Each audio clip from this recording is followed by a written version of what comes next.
They say if you ride an old high-rise elevator after midnight alone, you might not stay alone. Some claim a man in a bellhop's uniform appears between floors, smiling too wide, standing too close.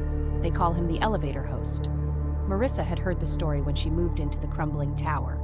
The landlord warned her, never ride past the 13th floor after midnight. If the host greets you, don't answer. She laughed it off. One night, the elevator groaned as she returned from work.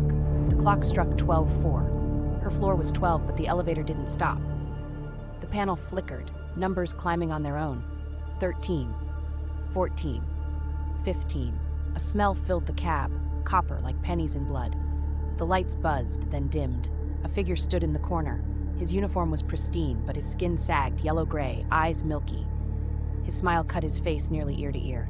He tipped his cap. "Evening guest," he rasped. "Going up?" Marissa's stomach dropped. She hit the emergency stop. The buttons didn't respond. "You'll like the upper floors?" the host whispered. "So many rooms, so many guests, some never leave." The elevator jerked violently. For a moment, the walls stretched taller than they should, panels warping like melting wax. His reflection in the steel doors wasn't him. It was dozens of faces stacked inside one skin, mouths opening and closing, whispering her name. When the doors finally opened, it wasn't her floor.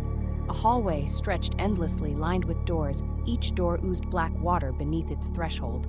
From behind them came weeping, scratching, muffled voices begging to be let out. She stumbled back, mashing buttons, praying for escape. The host stepped closer, his shadow swelling across the elevator. "Check-in is forever," he said, breath reeking of rust and mildew.